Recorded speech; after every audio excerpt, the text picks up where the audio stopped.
29 अक्टूबर को धनतेरस है और धनतेरस पर कुछ ना कुछ खरीदने का प्रावधान है। चाहे आप धनिया ही क्यों ना खरीदे, परंतु धनतेरस के दिन जो भी चीज खरीदते हैं उसमें दोस्तों 13 गुना बढ़ोतरी होता है। इसलिए लोग धनतेरस के दिन वाहन खरीदते हैं। बहुत सारे लोग गहने खरीदते हैं, सोना चांदी इत्यादि खरीदते हैं। तो इस वीडियो में मैं आप लोगों को धनतेरस संबंधी संपूर्ण जानकारी बताया हूं। धनतेरस पर सिर्फ आप 2 रुपए की यह एक चीज लेकर आए, घर में चमक जाएगी किस्मत, धन बरसेगा जम करके। कहने का मतलब है कि धन की बारिश नहीं होगा। आपके घर में सभी मार्ग से इतना ज्यादा धन आना शुरू हो जाएंगे जिसकी आप कल्पना भी नहीं कर सकते। देखिए, धनतेरस पर भगवान धन्वंतरी की पूजा होती है। धन्वंतरी को आयुर्वेद का जन्मदाता और जानता समझा जाता है। ध्यान से देखना, तब आपको समझ में आएंगे और इस दिन हमें क्या खरीदना चाहिए ये भी मैं आप लोगों को बता रहा हूं। सिर्फ 2 रुपए का चीज। इस दिन बहुत ही सस्ती, मात्र कुछ ऐसी चीज होते हैं जिसे खरीदने से रोग और दुख ये दोनों मिट जाते हैं और जातक को सुख और समृद्धि की प्राप्ति होती है। आप अपने सामर्थ्य अनुसार आज के वीडियो में बताएंगे कुछ ऐसे सामग्री है जिसे आप खरीद सकते हैं। अब आखिर जानते हैं धनतेरस के दिन हमें क्यों खरीदना चाहिए, बाकी दिन क्यों नहीं खरीदना चाहिए। देखिए, जो धनतेरस का दिन होता ये धन प्राप्ति करने का सर्वश्रेष्ठ दिन समझा जाता है। धनतेरस के दिन जो भी वस्तु खरीदते हैं उसमें 13 गुना ज्यादा असर बढ़ जाता है, अर्थात अच्छा तो हो जाता है। मान के चलिए, आपने धनतेरस के दिन जैसे कि कोई वाहन खरीदे तो वो वाहन में इतना ज्यादा असर हो जाता है, 13 गुना ज्यादा असर बढ़ जाते हैं कि उस वाहन की फिर कभी भी उस वाहन से आपको दुर्घटना नहीं होगी, किसी को नुकसान नहीं पहुंचाती। कहने का मतलब है कि धनतेरस के दिन जो भी चीजों का खरीदारी करते हैं उसमें शुभ फल हासिल होता है। तो हमें धनतेरस के दिन क्या खरीदना चाहिए? तो आप अपने सामर्थ्य अनुसार धनतेरस के दिन आपके पास जितना पैसा है, आपके पास जो समर्थ है, उनके अनुसार कुछ चीजों को खरीदारी कर सकते हैं, जो कि इस वीडियो में मैं आप लोगों को बताऊंगा। और अगर मेरे वीडियो में बताएंगे 5 में से कोई भी आप एक चीज खरीद लेते हैं, यकीन मानिए माता लक्ष्मी आपके घर में आ जाएंगी। अभी की जीवन में चली हर तरह की मुसीबत को दूर करेगी, आपको अर्थात धन संपत्ति प्रदान करेगी। देखिए, जन एवं जन कल्याण करना हमारा मकसद है। आप हमारे वीडियो को देख रहे हैं, आप हमारे दर्शक नहीं बल्कि आप हमारे परिवार के हिस्से हैं। मेरे वीडियो को देखकर के किसी एक भी मानव का भला होता है, किसी की गरीबी मिटता है, तो मुझे भी पुण्य की प्राप्ति होता है। इस वीडियो में जानते हैं कि वास्तव में हमें धनतेरस के दिन क्या खरीदारी करना चाहिए। मैं 5 चीज बता रहा हूं, आपके जो घरों के आसपास में ये चीज मिल जाए तो खरीद लेना। आप अपने सामर्थ्य से खरीद सकते हैं। अभी तक कमेंट बॉक्स में जय माता लक्ष्मी नहीं लिखे तो जय माता लक्ष्मी जरूर लिखना। और जो बहन हमारे वीडियो को देख रहे हैं, बहन लोग आप जो कमेंट बॉक्स में हैप्पी धनतेरस भैया जरूर लिखना। तो सर्वप्रथम जो है कमल का बीज, ध्यान से सुनना। कमल के फल को जो है निकालने के बाद इसे कमल का बीज निकलता, जैसे हम कमल घाट बोलते हैं, कमल गट्टा भी बोलते हैं, तो इसके अंदर से जो बीज निकलता है उनकी माला बनती है, जिसमें माता लक्ष्मी को सिद्ध करने के लिए इनके माला की जप होती है। तो देखिए, जो कमल के गट्टे होती है उससे माता लक्ष्मी को बहुत पसंद है। कमल के जो बीज होता है माता लक्ष्मी को बहुत पसंद है। तो एक काम करना, धनतेरस के दिन धन्वंतरी महाराज को और माता लक्ष्मी को 5-5 आपको कमल का बीज समर्पित कर देना और आपको प्रार्थना करना है कि हे माता लक्ष्मी, आप हमारी गरीबी मिटाए। धन्वंतरी महाराज से प्रार्थना करना है कि महाराज हमारे घर में हमेशा निरोग रहें, निरोग काया की प्राप्ति हुई, यही मैं आपसे आशीर्वाद की कामना करते हैं। इस तरह से प्रार्थना करते हुए कमल का बीज इस दिन खरीद करके लाइए, माता लक्ष्मी तथा धन्वंतरी महाराज को समर्पित कर सकते हैं। आजीवन आप निरोग रहेंगे और आपके जीवन में धन का कमी नहीं होगा, क्योंकि इस समय में सभी दिव्य शक्तियां जागृत अवस्था में होती है। धनतेरस के दिन और आपकी पुकार सीधा माता लक्ष्मी और धन्वंतरी महाराज तक के पहुंचते हैं। इसके बाद औषधि देखिए, इस दिन औषधि क्यों खरीदना चाहिए? क्योंकि औषधि हमें निरोग काया प्रदान करती है। हमें हमें जो निरोग रखने का काम करती है। तो ऐसा मान्यता है कि इस दिन धनतेरस के दिन, क्योंकि इस दिन धन्वंतरी महाराज जो है समुद्र मंथन से उत्पन्न हुए थे और अमृत का कलश लेकर के उत्पन्न हुए थे। धन्वंतरी महाराज को धन्वंतरी देवताओं को जो है देवताओं के वैद्य कहा जाता है। दुनिया के सर्वप्रथम सबसे बड़ा जो वैद्य है ये धन्वंतरी महाराज है। ये देवताओं के वैद्य है और यह हमारे लिए पूजनीय है। हम सब इनकी पूजा करते हैं। इनकी पूजा के कारण ही हमें वेद का ज्ञान प्राप्त होता है। तो इस दिन जो है कालाबाज या फिर जो है शंकर जटा ये सर्वौषधि नाम की एक औषधि आती है। आप ये घर में खरीद करके ला सकते हैं। ये घर में खरीद करके आप अपने घर में लाते हैं और इसे स्थापित करते हैं या फिर धन्वंतरी महाराज को समर्पित करते हैं। तो जब तक ये औषधि आपके घर में रहेंगे तब तक आपके घर में बिल्कुल ही किसी को रोग नहीं आएगा। और ऐसा भी कहा जाता है इस दिन औषधि खरीद करके लाने के बाद, जैसे कि शंकर झट है, सर्वौषधि आते, आप जो इस दिन इंद्रजाल नाम की जो जड़ी आती है वो भी खरीद करके ला सकते हैं। या फिर किसी भी तरह की चमत्कारिक पेड़ पौधे की जो बाधा होती है या फिर चमत्कारिक जो वनस्पतियां होती है ये खरीद करके लाकर धन्वंतरी महाराज को समर्पित करें, ऐसा कहा जाता है। इस दिन समर्पित करने के बाद ये जो औषधियां होती है, जड़ी बूटियां होती है, जागृत अवस्था में हो जाती है।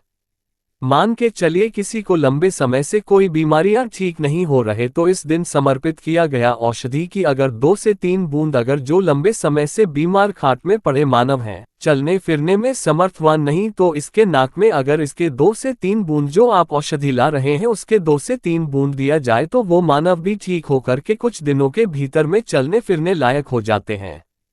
कहने का मतलब है कि इस दिन सभी तरह की जो औषधि होती है उसे जागृत करने की जरूरत नहीं पड़ती, स्वयं जागृत होते हैं। इसलिए इस दिन औषधि ला करके आप जो समर्पित जरूर करें। इसके बाद हैं गोमती चक्र और कौड़िया। तो देखिए जो कौड़ी होते हैं, बचपन में काफी खेले हैं जो गोमती चक्र होते हैं। भगवान विष्णु से उत्पन्न हुआ एक धार्मिक कथा के अनुसार जो गोमती चक्र है, भगवान विष्णु से उत्पन्न हुए कौड़ी माता लक्ष्मी से उत्पन्न हुए। इसके बारे में एक मैं कथा भी बता दूंगा।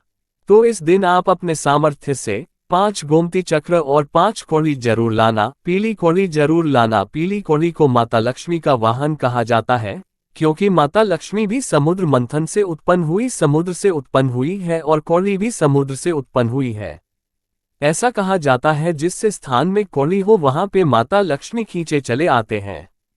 जिस तरह जो चुंबक होती है लोहा को अपनी तरफ आकर्षित करने का काम करता है, उसी तरह जो ये कौड़ी है ये धन लक्ष्मी को अपनी तरफ आकर्षित करता है। तो हमारे धर्मशास्त्र कहते हैं कि इस दिन गोमती चक्र और कौड़ी माता लक्ष्मी को जरूर समर्पित करना चाहिए। ही चक्र समर्पित करने से जो गोमती चक्र का स्वाभाविक स्वभाव है कि आपके जीवन में चली परेशानी को समाप्त करते हैं। गोमती चक्र का सरल सर है, ये स्वयं असर दिखाती है। जिसे घर में गोमती रखा हो उस घर में किसी भी तरह का बाधा नहीं आने देते। तो गोमती 5 आपको गोमती चक्र लेना है और 5 आपको पीली कौड़ी लेना है। अगर आपके समर्थ हैं तो आप जो 21 गोमती चक्र और 21 पीली कौड़ी जरूर ले लेना और आप जो है माता लक्ष्मी को इस दिन समर्पित कर देना। या फिर घर के किसी बच्चे को नजर दोष लगने हैं या घर में किसी बच्चे को जल्दी नजर दोष लग जाते हैं तो ये काम जरूर करना। इस दिन गोमती चक्र को लाल कपड़े में बांध करके जो छोटे बच्चे को नजर दोष लग जाते हैं उसे पहना देना, नजर दोष नहीं लगेगा। जिनके घर में लंबे समय से बीमारी है, जो बीमार से छुटकारा पाना चाहती है, खुद आपको कोई रोग हो, आप चाहते हैं कि वो रोग से आपको मुक्ति मिल जाए, या फिर कोई लोग आपके ऊपर में किया कराया कर देते हैं, तो आपको इस दिन 7 गोमती चक्र लेना और शरीर से 7 बार उतारा करके इसे बहते हुए जल में बहा देना है। बहते हुए जल की निर्मल धारा में प्रवाहित कर देना है। बिल्कुल ही जल के धारा के साथ में आपके शरीर में किए गए तंत्र विकार गोमती चक्र खींच लेंगे, बहा देंगे और आप आजीवन बीमारी से मुक्त रहेंगे। इसके बाद है झाड़ू। इस दिन क्यों खरीदना चाहिए? क्योंकि झाड़ू को माता लक्ष्मी का स्वरूप समझा जाता है। धर्मशास्त्र भी कहते हैं जो झाड़ू है ये लक्ष्मी, जो कचरे है राहु है, तो जो झाड़ू है हमारे घर से कचरे को बाहर फेंकने का काम करते हैं, अर्थात ये निकालते हैं झाड़ू से। हम कचरे को साफ करते हैं तो झाड़ू, किसे झाड़ू को लक्ष्मी कहा जाता है। कचरे को राहु तो झाड़ू रूपी जो लक्ष्मी है, कचरे रूपी राहु को हमारे घर से बाहर फेंकने का काम करते हैं। जहां पे गंदगी वातावरण हो वहां पे राहु आते हैं, वहां पे केतु आते हैं, वहां पे फिर नकारात्मक चीजों के असर बढ़ते हैं। इसलिए झाड़ू घर में रखने से झाड़ू को सकारात्मकता ये लाती है। माता लक्ष्मी के ही स्वरूप कहाँ गए हैं? तो आपको धनतेरस के दिन 2 जोड़ा झाड़ू लाना चाहिए। आपको जोड़े के स्वरूप में झाड़ू लाना चाहिए और इसे लग करके जैसे देवी माता लक्ष्मी की आप पूजा करते हैं उसी तरह झाड़ू की भी पूजा करना है और इसे आपको प्रार्थना करना है कि हे माता लक्ष्मी, आपकी कृपा से हमारे घर में पूरे साल पूरे वर्ष भर धन की कमी ना हो। इस तरह से प्रार्थना करना है। झाड़ू को माता लक्ष्मी का स्वरूप आपको मानना है, झाड़ू माता लक्ष्मी के ही स्वरूप कहेंगे। इसके बाद है धनिया। मैं पिछले वाले वीडियो में भी बताया था, धनिया की जो संबंध होता है सीधा धन की देवी माता लक्ष्मी से। देखिए आज भी ग्रामीण क्षेत्र में धनतेरस के दिन धनिया बोए जाते हैं। ऐसा समझा जाता है धनतेरस के दिन कोई मानव घर में धनिया खरीद करके लाए और इसे बोते हैं तो ऐसे मानव के जीवन में जैसे जैसे धनिया बना शुरू होते हैं वैसे वैसे ऐसे मानव के जीवन में परेशानी है, चाहे धन संबंधी परेशानी हो चाहे किसी भी तरह का परेशानी, वह परेशानी दूर होता है। जैसे जैसे धनिया का कार्य बढ़ता है वैसे वैसे मानव की अध्यात्म उन्नति होता है। तो कैसा करना होता है? तो आपको मार्केट 1 मुट्ठी धनिया खरीद करके लाना है। आप चाहते हो तो 1 किलो भी खरीद करके ला सकते हैं, परंतु उपाय बता रहा हूं। इसमें आपको 1 मुट्ठी धनिया चाहिए। 1 मुट्ठी धनिया को लाल कलर के वस्त्र में आपको डाल देना है और इसे माता लक्ष्मी के श्री चरणों में समर्पित कर देना है। आपको प्रार्थना करने की, माता इस धनिया से हमारा दुर्भाग्य दूर हो। इस तरह से प्रार्थना करते हुए कुछ धनिया आपको अपने घर के मसाले में डाल देना है पीस करके, और कुछ धनिया को आपको जो है जमीन में धो देना है। जैसे जैसे धनिया उगना शुरू होंगे वैसे वैसे प्रगति होना शुरू हो जाते हैं। फिर ये लगाए हुए धनिया को, जो कच्चे धनिया होता है, आपको इसे आप जो सब्जी के रूप में आप इसका उपाय कर सकते हैं। आप इसे खाना चटनी में भी बना करके आप इसे खा सकते हैं। जैसे जैसे आप इसे खाना शुरू करेंगे जैसे जैसे आपके जीवन में अध्यात्म उन्नति होना शुरू हो जाते हैं। देखिए हम 5 उपाय बताए, सबसे सरल उपाय बताए हैं, जिससे उपाय से आपका भला होगा, आपका कल्याण होगा। तो आप अपने अनुसार 5 में से कोई भी एक वस्तु अपने घर में जरूर खरीद करके लाइए, आपके अध्यात्म होगा।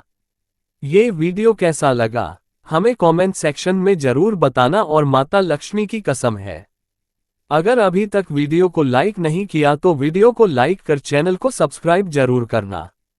कमेंट बॉक्स में जय माता लक्ष्मी जरूर लिखना, हमें भी हर समय हमें भी उल्लास होता है। आप सभी दर्शकों इस तरह अच्छी अच्छी जानकारी बताते हैं तो हमें भी पुण्य की प्राप्ति हो। और इस वीडियो को अपने तक सीमित मत रखना। आप जो इस वीडियो को जैसे आप सभी को भी जानकारी हासिल हो सकता है, आप इस वीडियो को आगे शेयर करें तो उन्हें भी यह जानकारी हासिल होगा। आप जो किसी को वीडियो आगे शेयर करेंगे तो जानकारी किसी की जिंदगी को बर्बाद होने से बचा सकता है, किसी के लिए अमृत जैसा हो सकता है। तो जनहित एवं जन कल्याण के लिए वीडियो को आगे जरूर शेयर करिएगा। आज की जानकारी को मैं समाप्त करता हूं।